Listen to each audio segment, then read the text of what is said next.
परमाणु बम से लैस पाकिस्तान और सऊदी अरब के बीच एक बहुत बड़ा रक्षा समझौता हुआ है।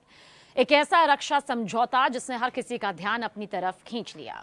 लेकिन इस बीच भारत का भी रिएक्शन सामने आया है और ये जो समझौता है उस पर नजरें आखिर क्यों टिक गई है वो आपको आगे डिटेल के साथ बताएंगे।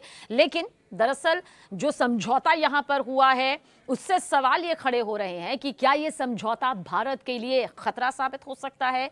क्या इस समझौते को माना ये जाए कि आने वाले वक्त में भारत को अपनी रणनीति और भी ज्यादा मजबूत करनी होगी। हालांकि हम अभी भी मजबूत स्थिति में हैं, लेकिन फिर भी जो समझौता यहां पर हुआ है जिसका जिक्र यहां पर किया जा रहा है उसे कितना ज्यादा गंभीरता से लेने की जरूरत है। भारत, सऊदी अरब और पाकिस्तान रक्षा डील के प्रभावों का अध्ययन यहां पर करेगा, यानी कि सऊदी अरब और पाकिस्तान के बीच में जो ये रक्षा डील हुई है भारत उसके प्रभावों का अध्ययन करेगा। विदेश मंत्रालय का ये बयान सामने आ चुका है। अब आप सोचेंगे कि भारत क्यों इसका मूल्यांकन करेगा या अध्ययन करेगा। वो इसलिए करेगा क्योंकि अब कहानी यहीं से शुरू होती है। दरअसल सऊदी अरब और परमाणु शक्ति संपन्न पाकिस्तान के बीच नेटो की तरह एक सैन्य समझौते पर हस्ताक्षर किए गए हैं। ये रणनीतिक पारस्परिक रक्षा समझौता इस बात का संकेत है कि सऊदी अरब अपने सुरक्षा गठबंधन में विविधता लाने के लिए अब तैयार है। मतलब ये उसकी अपनी रणनीति है और ये समझौता ऐसे वक्त में हुआ है जब पारंपरिक रूप से अमेरिका की सुरक्षा गारंटी पर निर्भर खाड़ी देश कतर में इजराइल के मिसाइल हमलों के बाद से ही बेहद वो डरे हुए हैं, सहमे हुए हैं। अब इस समझौते पर सऊदी क्राउन प्रिंस मोहम्मद बिन सलमान और पाकिस्तान के प्रधानमंत्री शहबाज शरीफ ने रियाद में हस्ताक्षर भी कर दिए हैं। शहबाज शरीफ इस वक्त रियाद के दौरे पर हैं और इस समझौते से भारत की जो टेंशन है क्या बढ़ सकती है, क्या जो कयास इसको लेकर विश्लेषक लगा रहे हैं वो वाकई सही है। क्योंकि इसमें कहा यह गया है कि सऊदी अरब या पाकिस्तान अगर किसी पर भी हमला होता है, किसी एक भी देश पर हमला होता है तो हमला दोनों के खिलाफ माना जाएगा। यह समझौता है।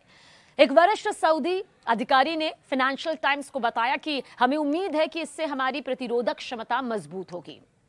एक के खिलाफ हमला दूसरे के खिलाफ हमला है। यह एक व्यापक रक्षा समझौता है जो विशिष्ट खतरे के आधार पर जरूरी समझे जाने वाले सभी रक्षात्मक और सैन्य साधनों का उपयोग करेगा। देखिए, अमेरिका के प्रमुख गैर नाटो सहयोगियों में से एक कतर पर इजरायली हमले के बाद खाड़ी देशों का वॉशिंगटन पर भरोसा डगमगाया हुआ है, इसमें कोई दो राय नहीं। और विश्लेषक, बड़े स्तर के विश्लेषक यह भी मानते हैं अब उन्हें जाहिर सी बात है अपनी सुरक्षा का चिंता यहां पर खाए जा रहा है।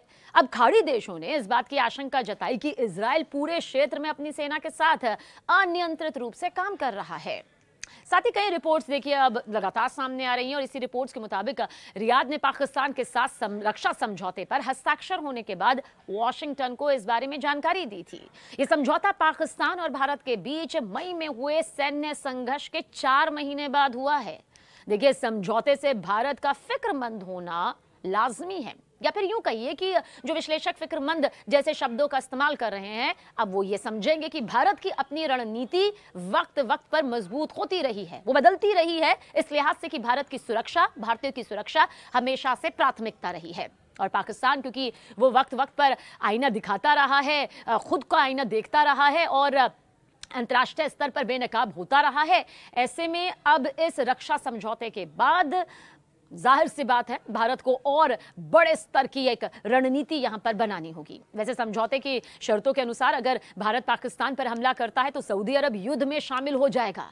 हालांकि सऊदी ने इसे किसी देश के खिलाफ यहां पर नहीं बताया है। एक वरिष्ठ सऊदी अधिकारी ने कई समाचार एजेंसी से जो बातचीत यहां पर की है वो ये कह रहे हैं कि ये समझौता सालों की चर्चाओं का नतीजा है। ये आज या कल में नहीं हुआ है, सालों से इस पर बातचीत चलती आ रही है और ऐसा वाकई है भी। सालों से ये पूरा जो है वो प्रक्रिया के दौर से गुजरता रहा है। मुहर अब लगी है हस्ताक्षर के तौर पर। ये किसी खास देश या घटना विशेष की प्रतिक्रिया नहीं है, ये भी कहा जा रहा है, बल्कि दोनों देशों के बीच जो दीर्घकालिक एक लंबा जो सहयोग है, जो गहन सहयोग है, वो एक संस्थागत रूप से यहाँ पर स्थापित हुआ है।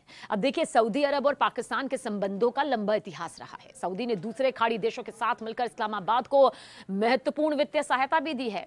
अब रियाद और इस्लामाबाद दशकों से एक मजबूत रक्षा साझेदारी का भी इतिहास रहा है। पाकिस्तान के पूर्व सेना प्रमुख रियाद में सऊदी अरब नेतृत्व वाले आतंकवाद रोधी बल की कमान यहां पर संभालते रहे हैं। लेकिन भारत बखूबी जानता है, वो ये भी जानता है कि पाकिस्तान की धरती पर किस तरह से आतंक की फैक्ट्री अब भी चल रही है। ऑपरेशन सिंदूर के जरिए पाकिस्तान इतना समझ गया है कि अगर वो भारत को छेड़ेगा तो फिर भारत उसे छोड़ेगा नहीं। हाँ, ये रक्षा समझौता जरूर हुआ है और भारत हमेशा से नजर बनाए रखता है। और अब तो क्योंकि ये सऊदी अरब और पाकिस्तान के बीच में हुआ एक ऐसा समझौता है जिसमें एक देश पर किया गया हमला दूसरे देश पर माना जाएगा, इसका मतलब ये होता है कि दोनों पूरे सहयोग के साथ दुश्मन या विरोधी देश पर टूटेंगे। अब ऐसे में भारत की रणनीति, भारत की नजर, भारत का इनके प्रभावों पर अध्ययन करना लाजमी है, जो होकर भी रहेगा।